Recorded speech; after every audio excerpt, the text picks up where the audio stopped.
Yeah, it's just me here tonight, I said as I washed up a few dishes. The darkness outside seemed held at bay by the big floodlight on the pole. The forest surrounding our little cabin looked like a green wave that was preparing to swallow our circle of humanity up forever. And it was only thanks to that 120-watt bulb that we were saved. I had the phone pressed against my ear, and I laughed as my boyfriend said something funny. The phone slipped towards the soapy water, and I caught it just in time as something scratched at the door again. What? Nah, they haven't come home yet. Uncle Ricky doesn't usually like to be out in the woods after dark. I opened the back door as another loud scratch came from it, and Benji walked in. The mutt had been with our family for years, and as he lumbered in, he wagged his tail and gave me a big doggy grin. I wrinkled my nose with disgust when I noticed that he'd been rolling in something. There was red-brown crust all over his right side, and at first I mistook it for blood. When I saw he wasn't limping, though, I figured it was just mud, or worse, blood off of some carcass he'd rolled around in the woods. I started after him as he made his way towards the laundry room where his food bowls were, my boyfriend prattling away in my ear. Rick, I'm gonna have to call you back, I said, making my way towards the laundry room before Benji could roll around on the clean laundry. Everything okay, babe? Yeah, but Benji rolled in something, and I don't want him to get it all over the house. Okay, well, stay safe. Love you. Love you too, Rick. See you tomorrow. I hung up the phone and took a step towards the laundry room. I had just reached for the bristle brush by the sink when my phone blared from the countertop. I turned away from Benji and walked towards the phone, checking the caller ID to see who it was. Brad's smiling face was plastered across the screen, and I picked it up on the third ring. I figured it would be them telling me they were on their way and running late. I didn't get 3 words out, however, before I was immediately buffeted by a wall of static and Brad's frantic voice yelling as he cut in and out. I held the phone a little away from my ear, like it might explode. Hello? Oh God, thank God, Rach. I need you to call the sheriff right now. His tone was equal parts terror and fury, and I was immediately worried. What happened? Is everything okay? Uncle Ricky's hurt pretty bad, and Dad's not in the best shape either. Dad says to call the sheriff and get an ambulance. Lock the door until we get there. Brad, what happened? Do it, Rachel. We'll be there in 5 minutes. Don't open the door for anyone until we get there. Then he hung up on me, and I was left looking at the silent brick. I tried the sheriff's office, but the phone just rang and rang before connecting me with static. The phone number for the ambulance did the same, and by this point, I was starting to get scared.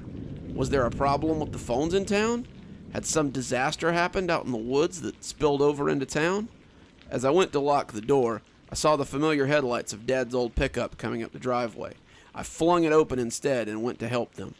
Dad came out of the back, hoisting Uncle Ricky under the arm, and Brad hopped out of the driver's seat and ran over to help him. Uncle Ricky hung limply between them, and I could see at a glance that he was not in good shape. His flannel shirt and jeans were covered in blood, and though it was hard to tell, I thought his left arm might be gone. Dad was covered in blood too, but it looked like some of it might be Uncle Rick's.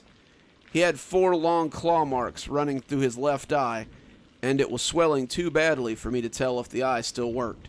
Brad shouted at me to get the door, and I complied as all 3 of them came running into the living room. In the light, it was easy to tell how bad Uncle Rick was. His arm was gone. The sleeve had been used to make a tourniquet around the stump, and his breathing was shallow as he lay on the couch in a state of unconsciousness.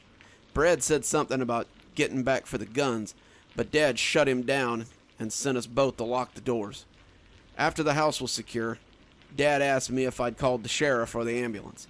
I told him about the strange static, and he swore loudly as he took his own cell phone out of his pocket. He dialed a number, and I could tell by his face that he was getting the same result.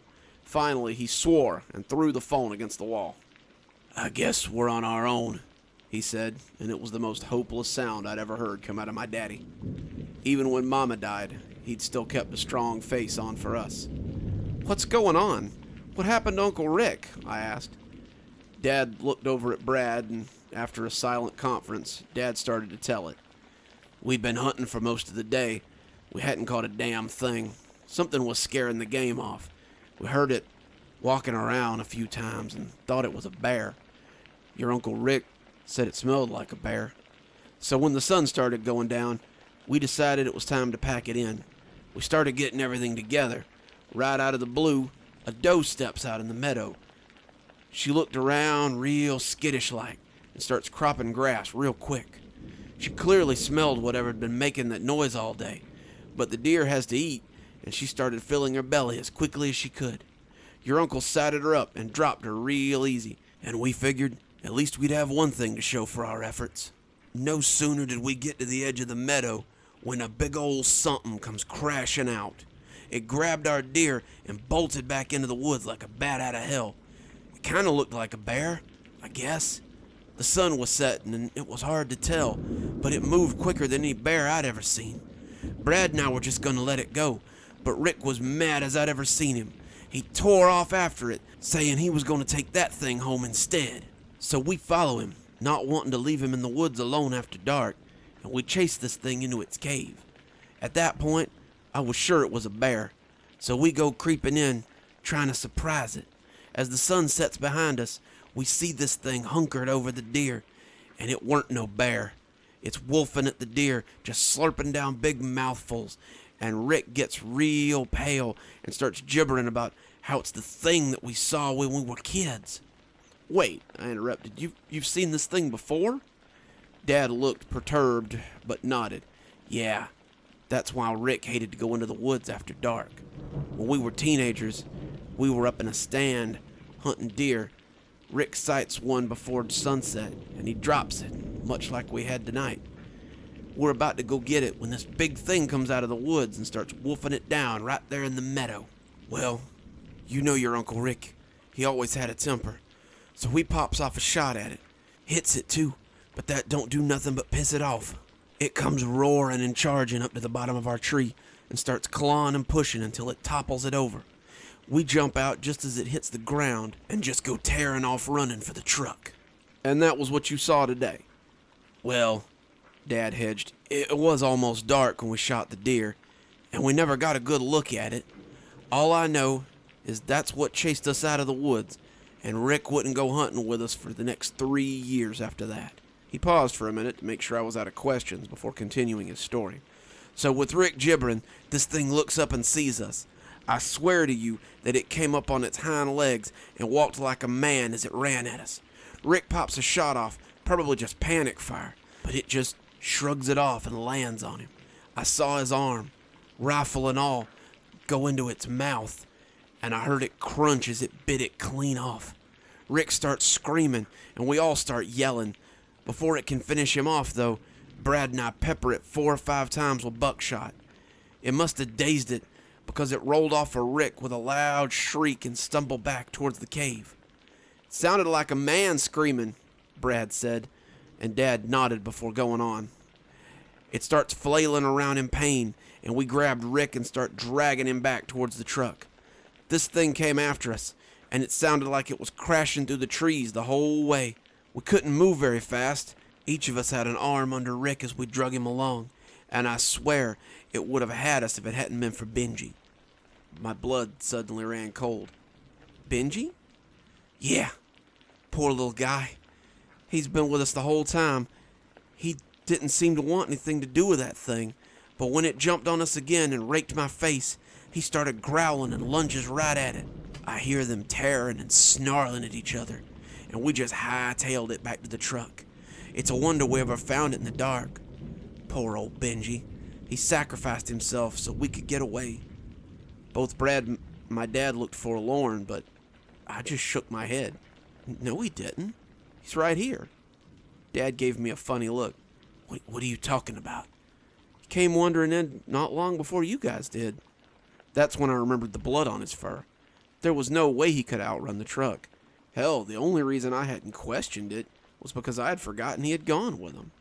I looked back towards the kitchen door, and it creaked open as Benji's friendly grin poked through the gap.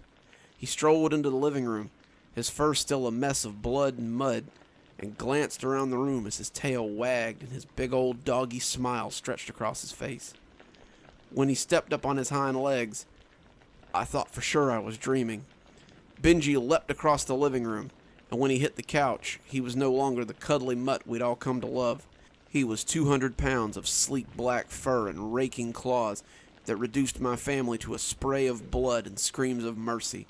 I fell back from the scene, covering my eyes with my hands to block it all out. I could still hear every bone-wrenching yank, every blood-splattering swipe, and every watery gurgle as my family had their throats torn out. I was numb. My mind shrank away from the scene before me as I backpedaled until my back hit the wall of the cabin. I curled my knees up to my chest and put my head against my knees as I sank to the floor and waited for it to be over. I didn't care at that moment whether I lived or died. I only wanted it to end. I could feel myself crying as the living room became a killing field. And when it finally ended, I could hear the overpowering bray of my explosive sobs. My sobs stopped when I heard heavy footsteps walking towards me. I didn't look up. I didn't want to look up. But when the creature's hot breath puffed against the top of my head, I pulled my face away from my knees despite myself. His blood-smeared face was inches from mine, and I quickly buried my face against my knees again. It was leaning over me, my family's blood pattering onto my skin, and it was all I could do not to pass out from terror. We stayed like that for several minutes, until I couldn't take it anymore. I lifted my head and looked at this semi-feline face and asked the question, Why haven't you killed me yet?" His voice was high, like a bee that's been caught in a jar, and it hurt my ears to listen to him. "Because you helped me. For that favor, I will give you a favor in return. Leave my woods before sunset tomorrow, and I will allow you to continue to exist. Stay, and you will share the fate of your kin." Then he turned and walked out of the house on 2 legs. I was gone before the sun came up. I threw my clothes in a bag, took the pickup my brother had been careless enough to leave the keys in, and drove. My phone rang a few times, but I ignored it. The hardest was when Aunt Clara called, but after 3 days, even she stopped calling. They likely assumed I was dead too. I sold the truck before I left the state and haven't looked back. I drove until I couldn't see the forest anymore. I drove until I couldn't see 3 trees grouped close enough to obscure anything. And when the desert stretched out before me, I finally stopped. I'll make my life here now. I have no intention of ever leaving the desert again. I don't know what forest this creature calls its own, and I never want to find out.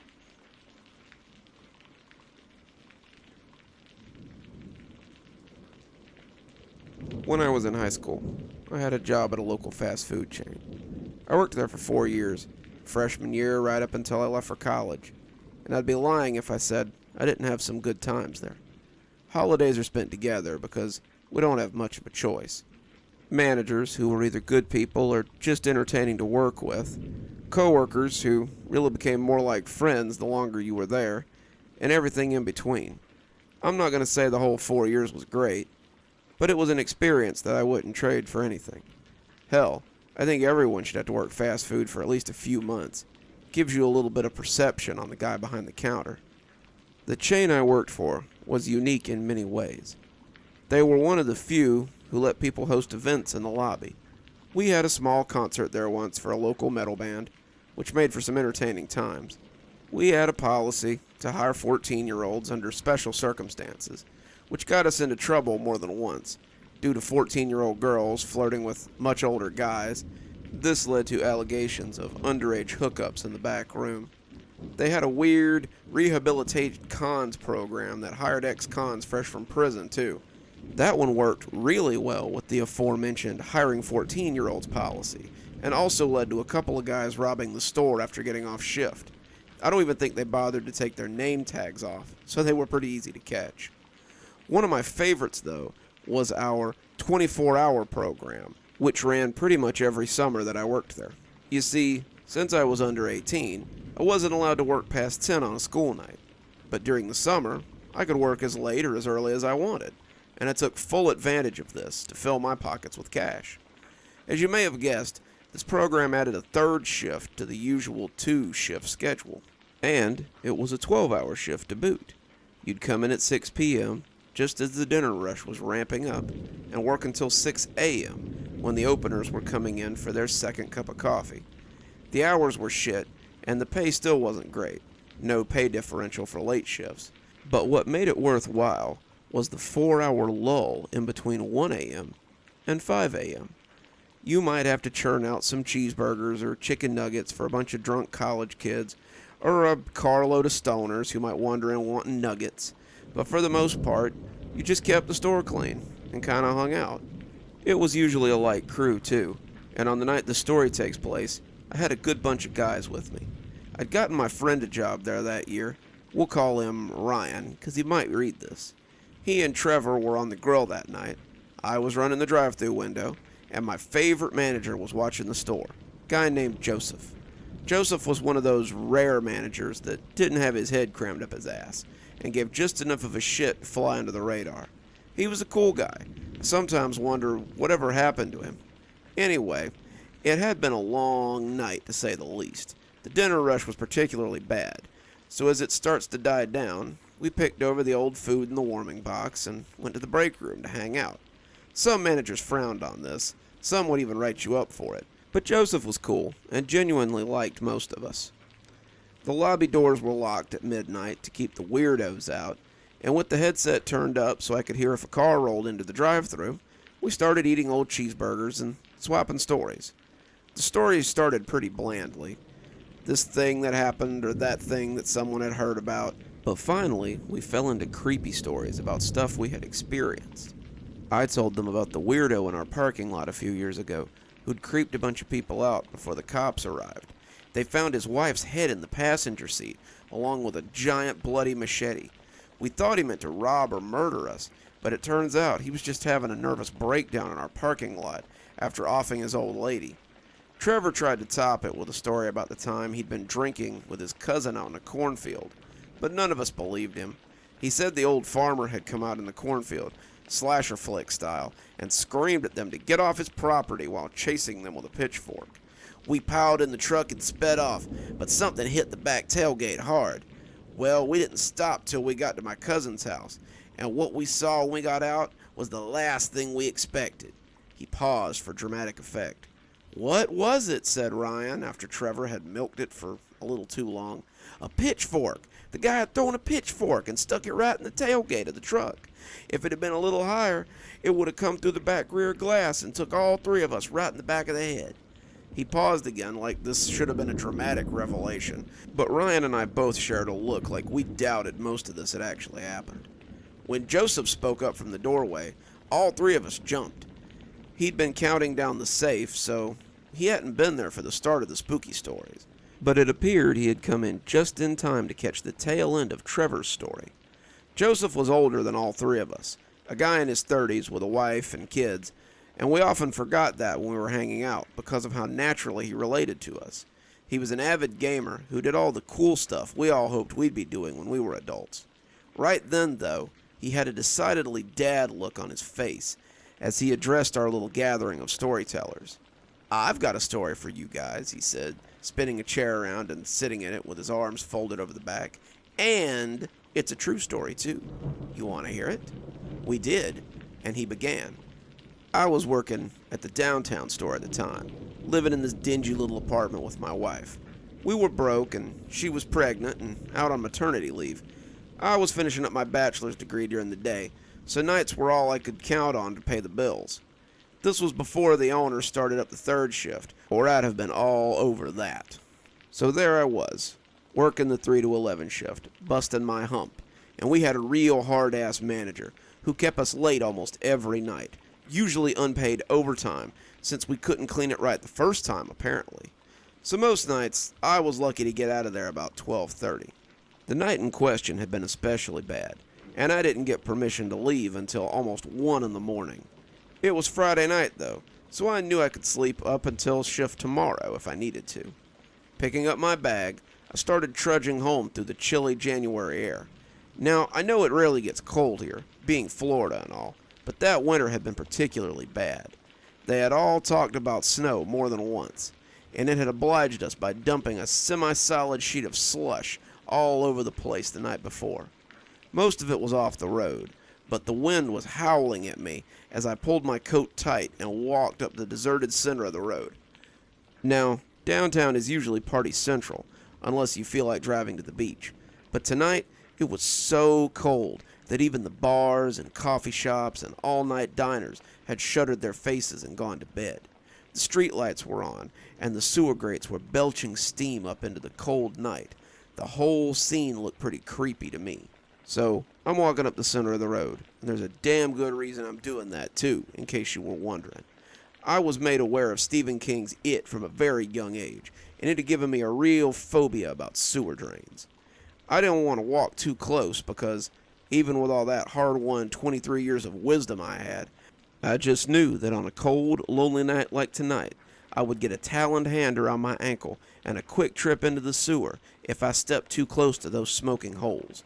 So I walked right up the center of the street, as far from the grates as I could, and that particular night, it led me into trouble.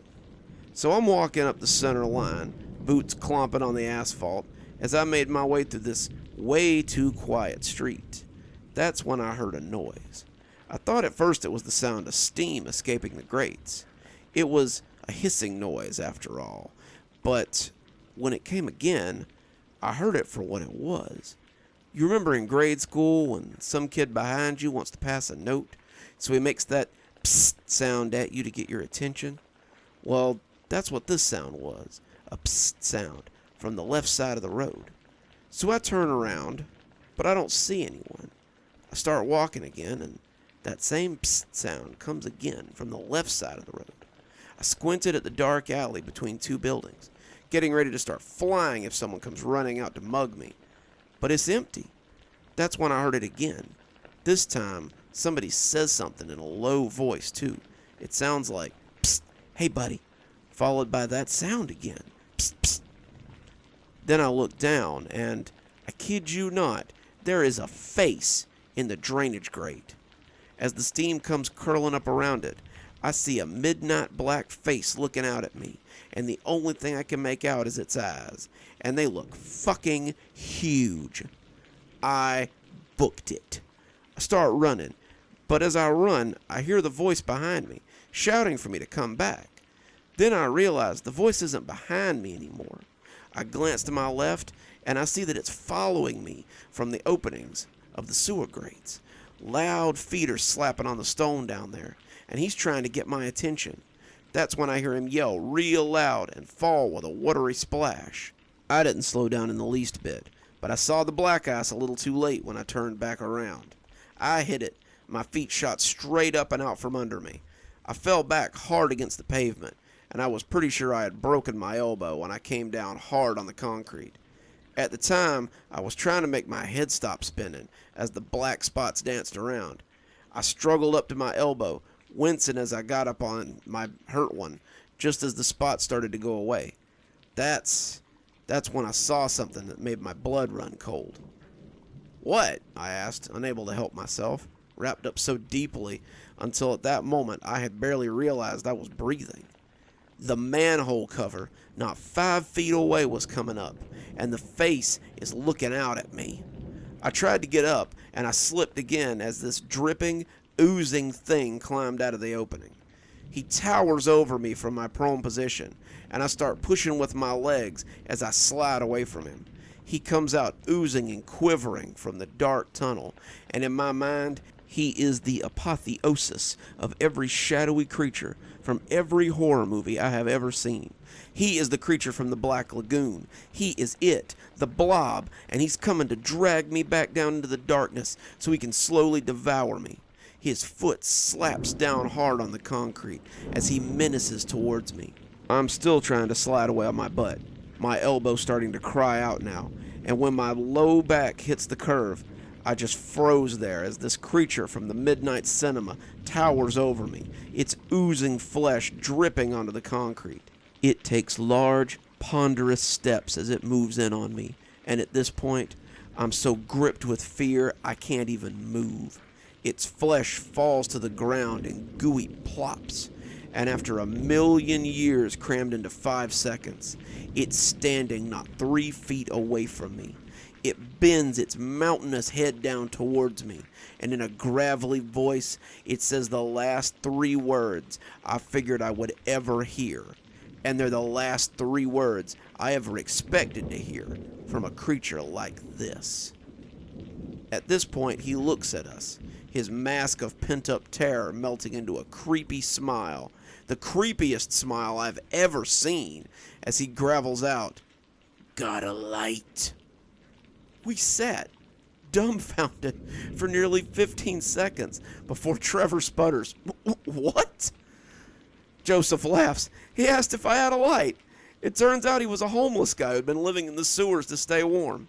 He had gotten himself a pry bar so he could hook it under the lid, and he'd been staying in the sewers at night where it was warm. He had no clue why it was so steamy down there, but it was a great place to sleep, when the alternative was freezing your ass off in the park, or down by the pier with the other vags. When I asked him why he was covered in what I hoped was mud, he said that he'd been chasing after me, trying to get a lighter to spark a cigarette. Then he'd fallen in a muddy slush puddle and gotten covered in the stuff. I laughed and handed him the lighter out of my bag, an old Zippo my old man had given me, and considered it a fair trade for a great story. I've told that story so many times over the years, and it never gets old. We laughed about that story and Joseph's deadpan way of building it up right until the very end, for years to come. I've begged him to retell it 150 times, and it never gets old. So if you're ever downtown on a cold night and someone tries to get your attention from the closest sewer grate, just remember that it's probably some vagrant trying to stay warm and have a smoke. And if they drag you down into the sewer for a slow process of digestion, then I guess I was wrong, wasn't I?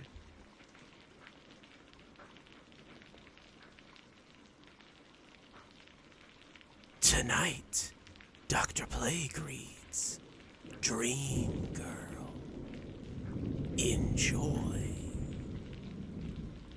She walks through the halls of my high school. Her hair is a halo of gold.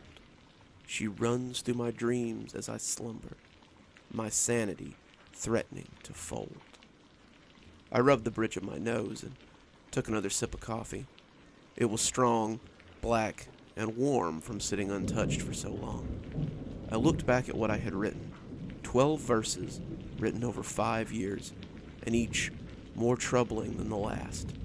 This poem would likely be my unfinished work, a labor of love that would remain my final mystery. But the poem's subject is, herself, a mystery to me. Lisa, the darling girl of my dreams, who steals a little more of my soul every night, has been with me for 5 long years. Lisa, the girl who no longer exists. I stroll through the halls of academia. I move through the silence that creeps. She glides like a goddess of reason, this angel who comes when I sleep. I wrote those words on January 25th, 2014. I was a sophomore in high school, still struggling to mold my burgeoning talent while dealing with the growing flames of my teenage hormones. For years, I'd been told that I wrote well, English teachers and creative writing teachers praising my work, but they always said that it lacked a focus that they hoped I would find in time. Your ideas are scattered, your thoughts uncoordinated, and for someone with your raw talent, these are threads that we hope you will find. That's what my 9th grade English teacher wrote on my final assignment, a short story about the ideas of servitude but not slavery, right under the lurid red A she'd written on the paper. Miss Harper had often told me that I had talent, and told me that she expected me to focus that talent if I ever thought to make something of myself in the writer trade. On that day, as I sat at the picnic table outside the cafeteria and wrote ideas in my notebook, I found some of those threads she was talking about. I had slept deeply the night before, and dreamed vividly as I did sometimes.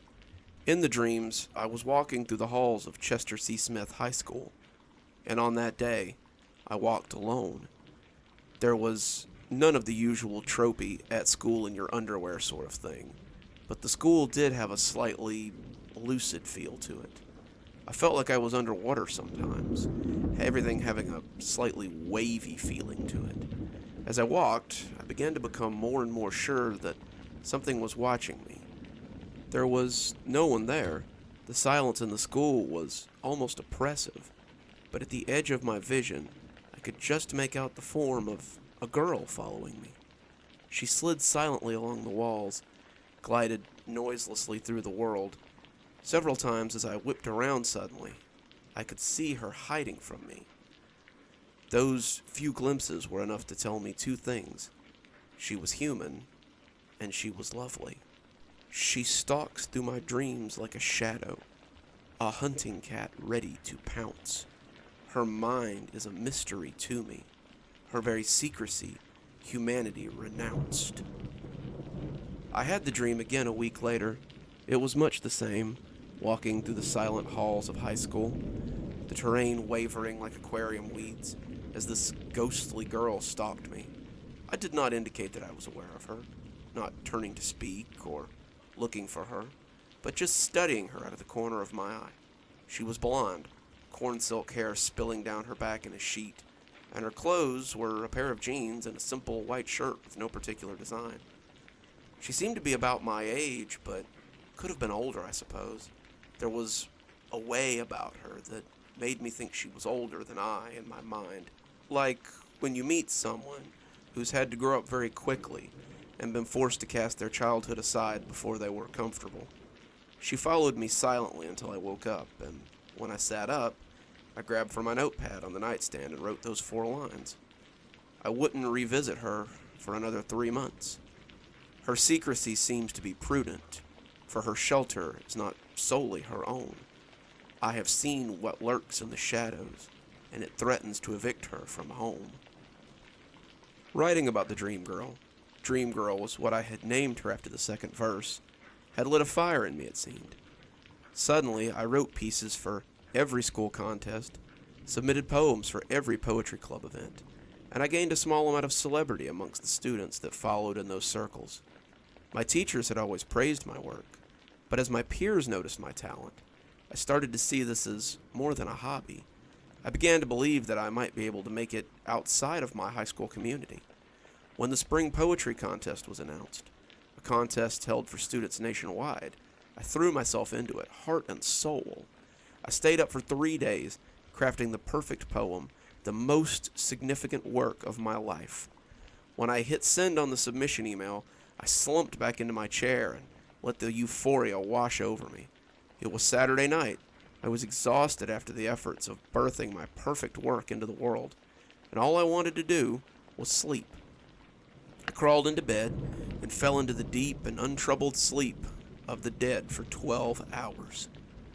I learned more about her world in those 12 hours than I wanted to. I walked through the doors of the high school and saw the ethereal backdrop of my dream again. I was comfortable here. It was comfortable here. The quiet serenity of the place was a change from the steady flow of ideas and couplets running through my head lately. But something was missing. I looked behind me, expecting to see her dodge away or hide from me. But she wasn't there. This was the only time I could remember truly being alone in this place. And it was a little strange. To feel so alien in a place that you occupy every day is a strange feeling indeed. But I felt my steps taking me steadily into the school once more, so I let myself be led wherever the dream would take me. As I walked, I was aware of a noise.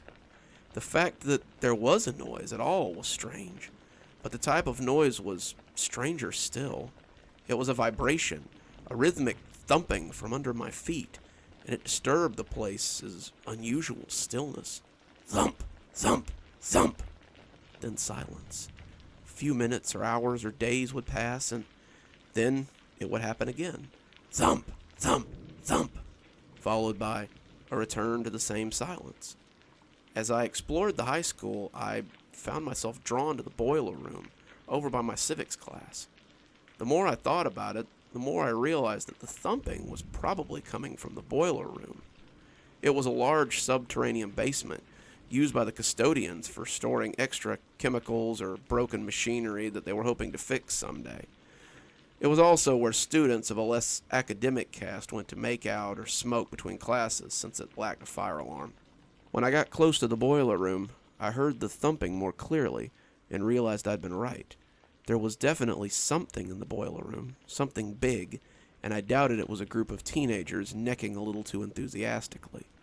When I wrapped my hands around the door handle, though, I was immediately thrown backwards into the lockers against the far wall as something came barreling through that door. It was her, the dream girl, and she turned to glare at me, teeth bared in a feral challenge.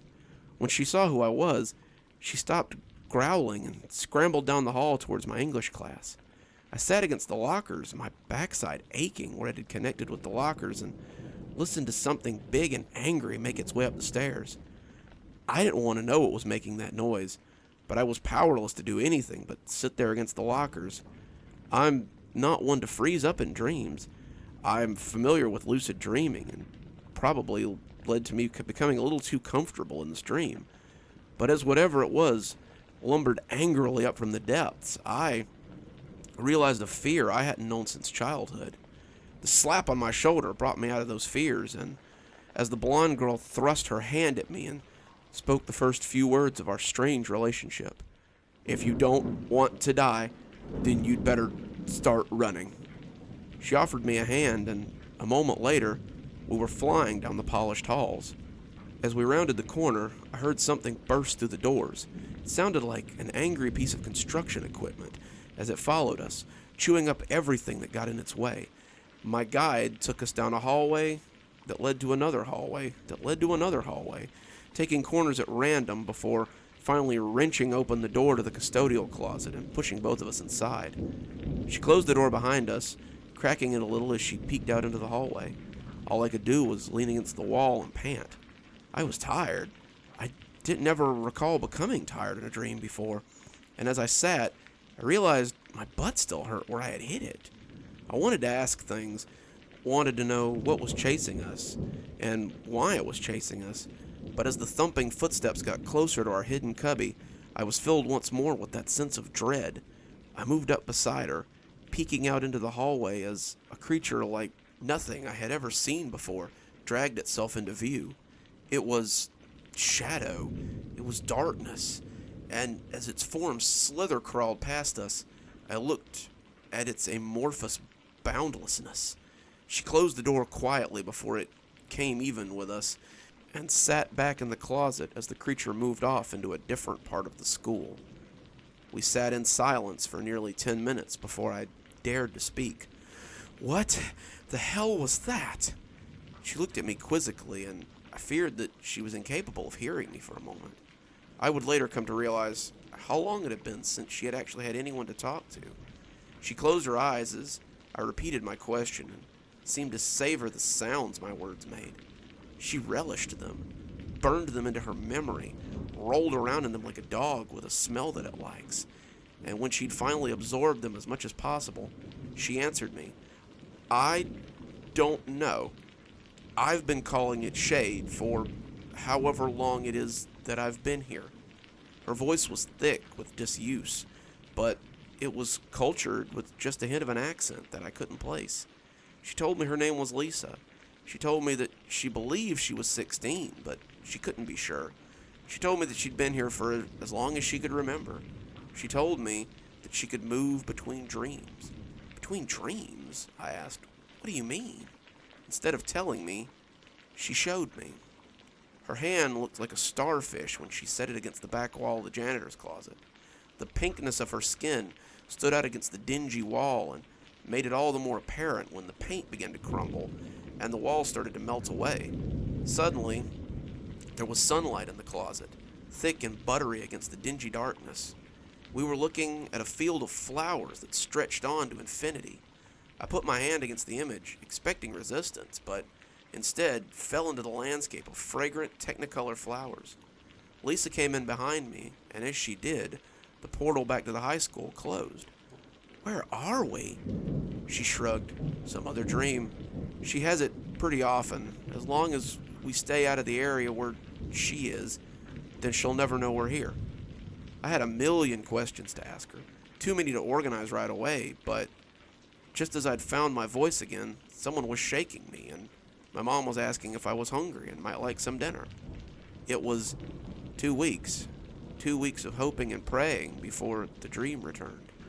I sit at the edge of a precipice, looking at the world from afar. I am a prisoner of my reality. My passage to her world has been barred. I spent those 2 weeks in a haze. I received word that my poem had gone to nationals, and I think that my distracted nature was seen as dazed relief. They thought I was happy. Thought I was living in the clouds. In my mind, however, I just wanted to go back to the dream. She needed me, and I needed to know more about her. I spent those 2 weeks analyzing what I now knew about the dream. The first was that whatever happened in the dream happened in real life. I had woken up the next morning with a large bruise on my backside and a similar bruise on my shoulder. Either I had hurt myself outside the dream, and it had translated into the dream itself, something I doubted, or I could be hurt inside the dream. The second thing was far more urgent. I needed to find out how to instigate the dream. I tried recreating the events that had led to the dream, dragging myself to the edge of collapse or overworking my mind without rest until I dropped, but it was no use. 2 weeks later, I hadn't had so much as a dream that I could remember in the little amount of sleep that I'd gotten. As I went to sleep that night, I focused all my mental faculties on the dream itself, how it had felt, the landscape I'd been in, and as I focused, I could feel my mind slipping off to sleep. I awoke in the high school again. I ran through the halls, heedless of what else might find me, and it wasn't long before she tracked me down again. She dropped into the hallway before me, seemingly from nowhere, and when she saw me, her face split into a wide grin. She ran to me, wrapping me in her arms. She smelled ethereal as I wrapped my arms around her as well, like old dust or sour memories or the universe itself. "I didn't think I'd ever see you again," she said, and in her voice, I heard relief. "Her world lies alongside my own, my dreams the key to her realm. But how did she come to reside here? Her own dreams have been overwhelmed." She took me back to the field of flowers. Then she answered my questions. I asked her probably about 1,000,000 questions as we sat together in the field. She had found a tree that sprang from the flowers, and we sat there as she told me her story. Till that moment, I believed she was older than I, maybe by as much as 5 years. But as she spoke, her girlhood came back to her. She drew her knees in close, her blonde hair creating a curtain through which she peeked at me, and she seemed embarrassed by the story. No, not embarrassed, I guess. I now realize she was afraid that telling it to me would make it real. She'd had her own dream once. She couldn't remember what had happened before it, but she could remember there being a before. She had dreamed inside a castle and was a princess, with knights and wizards at her command, dragons and goblins that needed slaying. Sometimes she had stood on the battlements and looked pretty as the knights fought for her favor. Sometimes she put on armor and killed the dragons herself, leading her knights on grand adventures. Whatever she was doing, she was happy, and the dream had returned almost every night. It returned because I wanted it to. It came back because I thought about it before bed, and so my mind opened the portal to this place. These dreams aren't normal dreams. You can get hurt in them.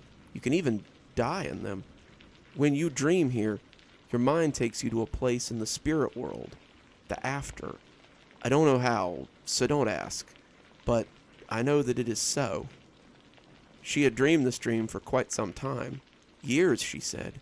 Then, one day, something different happened. Her knights had encountered something on the edge of her kingdom, and it had actually killed some of them. None of my knights had ever died in my dream. They would get hurt sometimes, but a wizard would always come along to heal them. When they didn't come back, and the wizard couldn't make them come back, I knew this was different. I knew this was something else. For 2 nights, it had destroyed her dream world. When it came to the castle, I was too afraid to fight it. It was dark and scary, and it just looked wrong. I hid inside the castle, unable to face it, and as it broke down my walls, I closed my eyes and tried to wake up. I tried and tried, but it wouldn't happen. And when it finally got me, I woke up somewhere else. That was when she discovered that she could make portals between dreams. She'd thrown her splayed hand out against the wall of the castle as the bulbous thing had loomed over her, and suddenly a circle had appeared in the wall. It showed a desert in the throes of a sandstorm, and she jumped through it without a second thought. She'd woken up in someone else's dream. She floats like a dandelion dreamer, adrift on the seas of a dream, never to return to her own mind, her world never to be as it seems. I visited with her often over the next few years. The dreams came almost every night, and as we explored, we grew closer. She told me that no matter how much she tried, she couldn't wake up. She could sleep, still needed to sleep actually, but as for eating and drinking, she found that she didn't need those things anymore. The bulbous creature followed her no matter where she went, but she was able to avoid it, and over time, she just became used to living inside other people's dreams. She didn't know how long she'd done it, and she didn't care. I was one of the first people to talk to her, but I was the only one who believed her, believed she was more than a figment of their imagination. This dream girl has stolen my senses. Her beauty has taken my mind. I know that life is ephemeral, but I know that her heart must be mine. I didn't acknowledge right away that I was falling for her, but I think I knew deep down. My poems became all about her, this ephemeral goddess that walked my dreams, and my fans responded. I had members of the art club asking to paint her for my description. I had droves of female fans asking me to tell them who she was. They believed that she was someone at the school that I was spending my nights with. I had people who had read my works asking about her, my moonlight girlfriend, but I gave them very little information. For her part, I could tell that she appreciated my company, but she seemed afraid to get too close to me. As months became years, she showed me sights that defied description. She took me to dreamscapes so beautiful that I could hardly grasp them, and to places so wondrous I could scarcely describe them. But she refused to tell me what she was looking for. Her hand would creep into mine on occasions, though, and I remembered being filled with a warmth each time she touched me. Inevitably, our nights would be cut short by the appearance of the shadow creature. He would blunder upon us and screamily suck his way around, groping, as we would flee until he moved away. She never fought him and said it would be useless to try, but I somehow knew that she would never really be safe as long as it existed. As time passed, I noticed her become more and more melancholy. The one night I asked what was troubling her, she took my hand, interlocking our fingers, and looked at me across what seemed like 1,000 years. I don't want this to be my life anymore. I want to hold your hand, feel its texture, and know that I won't be left alone when the dawn comes. I want to leave this place. I'm sick of looking over my shoulder for the shadow creature. I want a life. She sounded so sad, so adrift, but I had no idea how to help her. She longs to leave her forever, this kingdom ethereum so deep. She wishes to walk in the moonlight, to walk her own dreams as she sleeps. I was in my senior year when she left forever. I came into the dream high school that I'd come to know so well, and found her sitting in an empty classroom. She was seated in one of the desks, and at first I thought she was asleep. When she turned to look at me, though, I could see that she was deep in contemplation. She looked up at me with real hope, and I realized that something had happened while I was gone. I think I need to destroy the shade. She detailed her plans, how if she killed it, she might be allowed to go back to her dream and wake up. But all I could hear was the first lines of her suicide note. I tried to reason with her, talk her out of this needless waste of life, but she wouldn't hear of it. I had clearly underestimated her resolve, and every argument against it only seemed to infuriate her more. I thought you were different. I thought you understood how important this was to me. Well, to hell with you then. I'm going, with or without you. She walked out, and I let her go, unable to say any more. When I woke up, I found myself fighting sleep for the next few days. By then, I was almost out of high school, about to start college, in fact, and my poems had appeared in magazines and compilations since early in the year. I woke up to my familiar bedroom and immediately went to find a cup of coffee. For the next 4 days, I drank coffee, took caffeine pills. My face stung from where I had slapped it, and I fought the urge to sleep. I didn't want to go back to that place and see what had happened to her. The thought that she was dead scared me, but the thought that she might become something worse after she killed the Shade scared me even more. Eventually, I lost the battle, and I was forced to submit to sleep. When I returned to the halls, it was like the first time. I felt no one. The silence was oppressive. In the ethereal halls, I wonder. The only sounds are my own. I listen for her, but hear nothing. I find myself all alone. I searched for her for hours. I combed the school, every classroom, every mop closet, from the library to the gym, but she was nowhere to be found. I quickly found myself running through the halls, calling her name as I threw caution to the wind, wanting nothing but the solace of her voice, of her presence. I wanted to see her, to know she was okay, to apologize for my cowardice. A cowardice I was still indulging even then. I would not let myself think about the cellar. But I'm past that now. I'm gonna find her. Tonight, I'm going into that basement to settle this once and for all.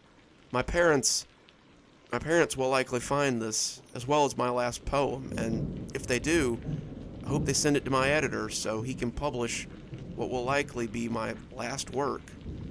I'm going in there. I'm gonna bring Lisa out, or I'm gonna die trying. I will have my dream girl.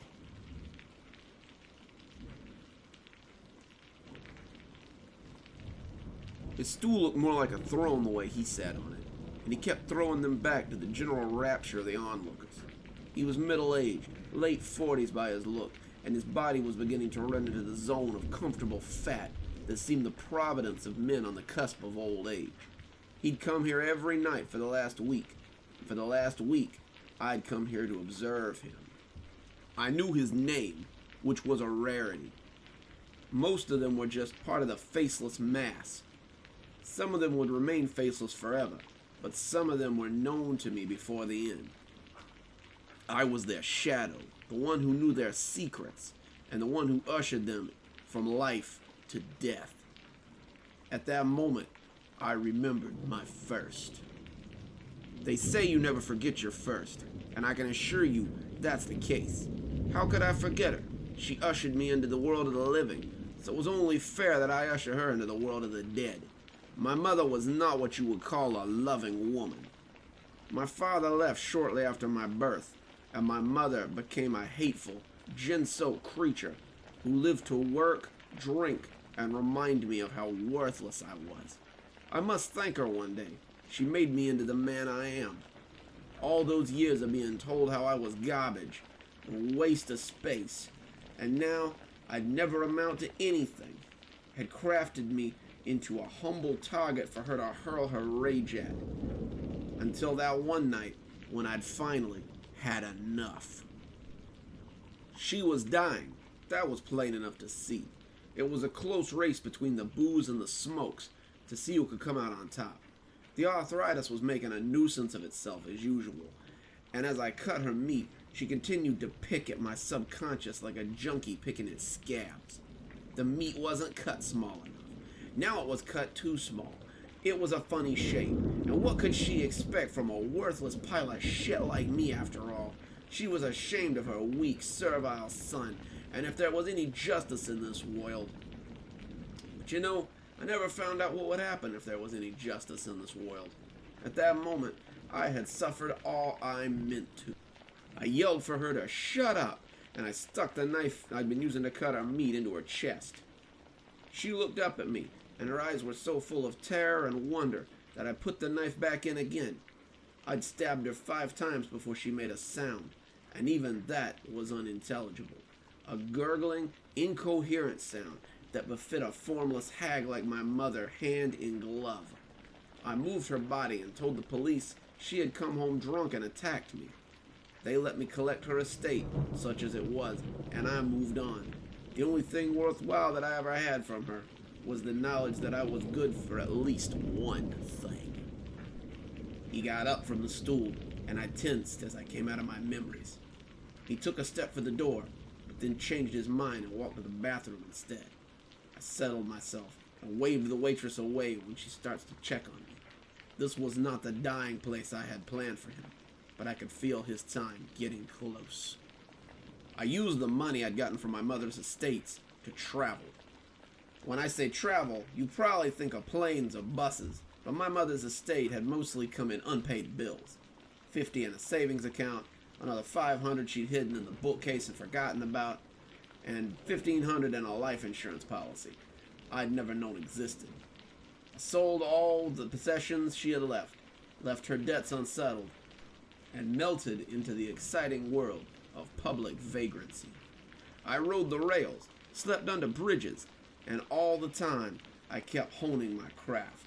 I killed a bum in New York that was found in a river later, his pockets holding $500 and a dirty picture of a woman. Then I found a junkie in Jersey, who I later found out had a wife and kids he'd been hiding his drug problem from. Then 2 prostitutes in Queens who had been sharing the same man without knowing it, and all the while me staying one step ahead of the authorities. The investigations weren't lengthy. These were street people, or people up to no good, and their investigations were forgettable. The one to matter since my mother was number 5. Number 5, we'll call him James, was a New York businessman with a dark secret than the money he laundered from the mob. I was back home for the first time in years when I bumped into James purely by mistake. Coming out of a bus station, he plowed into me on the sidewalk and barked at me to look where the hell I was going. Some people would have killed him right then and there, but that wasn't my way. The stalk was the biggest thrill for me. Soon I discovered that James had a little secret of his own. He used to pick up whores late at night in his fancy red sports car. He liked to take them to the docks, and after a little backseat back and forth, he would drug them and sell them to people who knew who would pay top dollar for good stock. These weren't mobsters either. These were men who could afford to make sure these women disappeared. Afterwards, he'd get high in his car and zone out as he thought his bleak thoughts had mellowed. He'd come back to reality pretty quick when I slid the knife across his throat. His eyes rolled up as I told him how bad he'd been as his life dribbled out down his cheap suit. The police found enough evidence in his briefcase to follow the paper trail, but I was long gone by then. My latest quarry returned from the bathroom and staggered towards the door again. After bumping into a few tables and accepting the scornful shouts and hard shoves from the patrons, he found the door and wrapped his hand around the handle. I started to rise, and then his friends called to him from the door, offering him just one more for the road. "Well, how can I say no to such a generous offer?" he asked, and wandered back to the bar for one more drink. Killing this one would be doing him a favor, just like number 18. Number 18. Anna had been sweet enough to make me think about giving it all up and living a normal life. Too bad life is rarely that easy. During my travels, I caught pneumonia and was hospitalized for nearly a week. Anna was my nurse.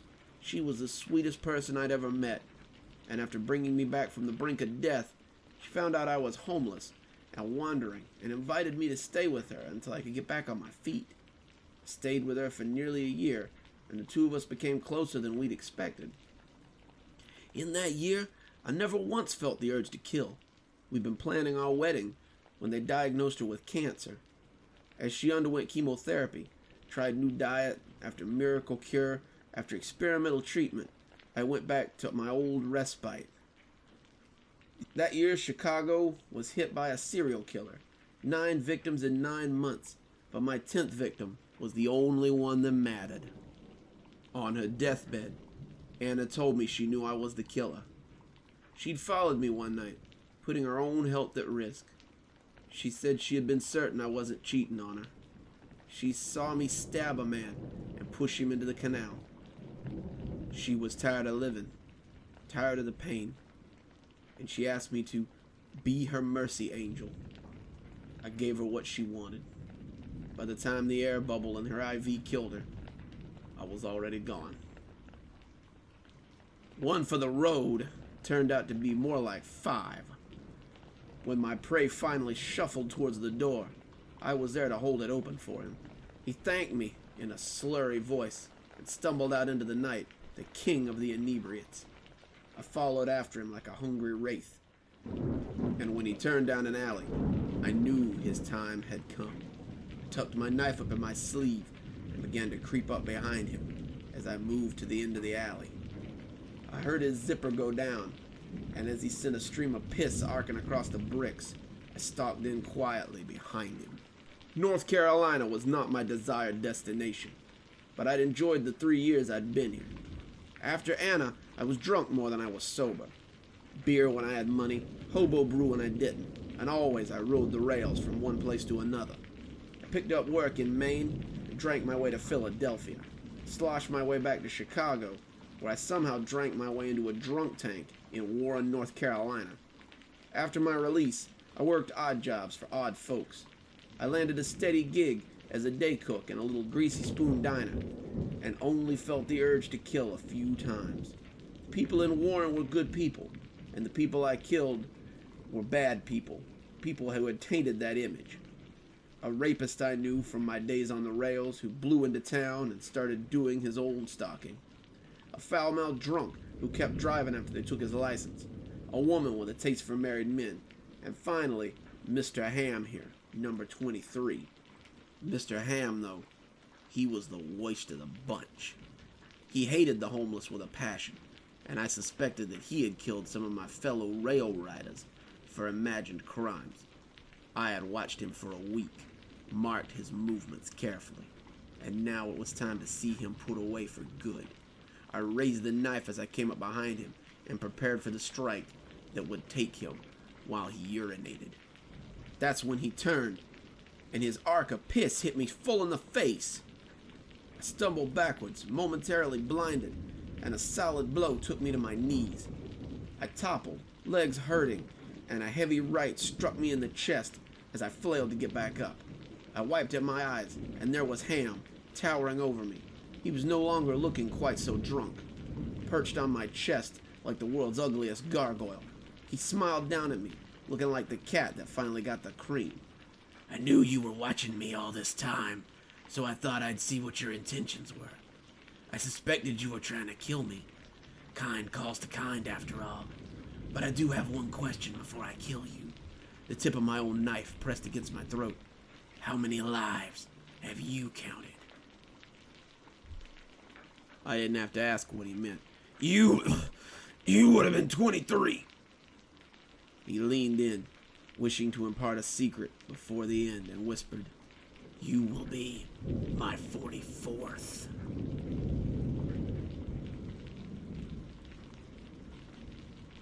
Tonight, Dr. Plague reads, Saw. Enjoy. Hey, you awake? I pretended to be asleep, but she knew I wasn't. She jabbed me with her toe, and I put on some big fake snores as I played it up and hoped she'd forget what she wanted me to do. She was always doing this sort of thing, waking me up and asking me to do something in the middle of the night. With work less than 7 hours of blissful sleep away, though, I wanted to roll over and get back to it pretty badly. As the jabbing toe came again, I finally sighed and rolled over to face her. Not anymore, I guess. Good. Then you can take that trash out, right? I wrinkled my nose at her. The trash? Really? It's 1 a.m, Margaret. She wrinkled her own nose, knowing I only used her full name when I was put out with her. Yeah, and I've lain here and smelled that fish you put in the can for the last 3 hours. Please, for me. I rolled away from her and burrowed down into the covers. Why don't you do it if it's such a problem? Her voice was serious when she answered. You know I don't go out after dark. Remember, I told you that because your mom died. Yeah, I remember. Look, can't I just do it in the morning? It's really late, and the prodding toe became a foot that playfully rolled me out of bed. No, please, check on Emma while you're up, too. I sighed and walked up the hall to the kitchen, pausing to look into the nursery. Emma was snoring away happily from her crib, and I cracked the door and went into the kitchen. Maggie was right. The fish was ripe, and I lifted the shiny black bag out of the can and took it out the front door. I walked around the usual pitfalls that awaited me in the dark room. Toys, the footstool, clothes left for tomorrow's cleaning, and opened the front door to step outside. The air outside was thick, heavy with the smell of rain, and I just knew that it would take hours to get back to sleep after being buffeted by the aromatic wind. It wasn't until the front porch's worn boards greeted me that I realized the world looked a little strange. The walls were bent and wobbly, the colors slightly runny, and that's when I realized I'd forgotten my glasses. Now, I'm not blind by any stretch. I could navigate pretty well without them, but it was a pain to be out at night without them. I went down the porch steps, found the can, and dropped the bag in with a sudden clatter of cans, bottles, and other kitchen trash. The sound echoed across the still night like a cannon shot, and I was grateful that we didn't have any neighbors to bother. I felt for the banister rail and caught hold of the smooth wood as I mounted the stairs. That was when I heard a noise to my left. Maggie and I own land out in the country, and the woods that butt up against our property are rotten with coyotes, foxes, and the occasional raccoon or possum. This sound, however, was closer than I thought it should be, and as I looked up, I saw something gray moving out of the dog pen. Bosco, our husky lab mix, can usually be counted on to bark if he sees something weird, but as the shape glided towards the house, I remember wondering why he didn't make a sound. Watching the thing move filled me with a surge of terror and apprehension. Even without my glasses, its shape was wrong. It was long, not tall, thick, but not muscular, and it almost seemed to glide up the steps on the opposite end of the porch, as if floating.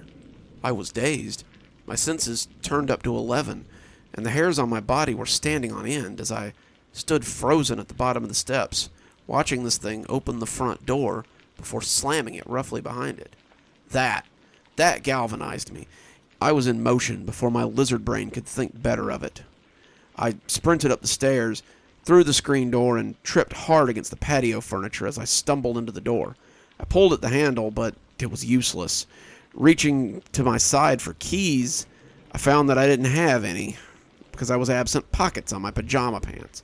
Ditto my cell phone, so my only course to warn Maggie seemed to be the old-fashioned way. I ran around the house, but found the bedroom window just out of reach. I found a cinder block, though, and sat it against the house's side as I tried to knock on the window and warn her. I raised my fist to hit the glass just as I heard the door to the bedroom open. I heard her sleepy voice say something about that didn't take too long, now did it? Heard the bed covers rustle as she sat up, and heard her scream as something made a sound between a cat and a flute. The cinder block smashed through the front door glass with an awful crash, and my bare feet sounded like cannon shots as they came slamming up the hallway on my way to the bedroom. I wrapped my hands around the doorknob, but before I could twist it, I heard the window break, and I knew I was too late. She waited for me inside, though, at least what was left of her. The police told me it looked like an animal attack. Her throat had been bitten out, her eyes had been removed, her body looked like someone had tried to bite her as many times as possible.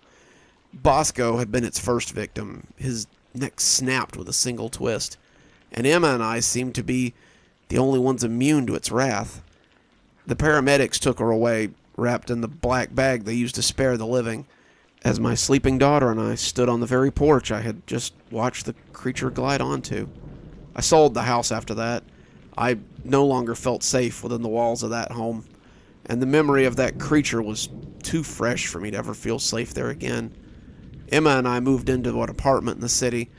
I found a place so full of noise and people that I doubted whatever it was could even live there. I still have trouble sleeping. Every time I close my eyes, I dream about that abnormal shape that glided into my house and murdered my wife as she sat in her bed. Whether my Maggie knew it or not, she saved me that night. The message scrawled in her blood above the headboard was very clear on that. And me forgetting my glasses was probably the only reason I'm still alive. Maggie had always claimed that she saw her mother's killer. She told her therapist that it was a monster, something she had seen when she was a child, a demon. And when she was an adult, she had held firm to the idea that it wasn't human when she talked about it. Her mother had been on the porch with Maggie, looking out into the field behind their house, when she had suddenly put her little girl inside and locked the door. Maggie didn't see it at all, only some of it through the blurry window. But she must have seen something. That's why she had to die. The message was very clear. Scrawled in my wife's blood across the top of the headboard were 4 words that will haunt me until the day I die. Because she saw.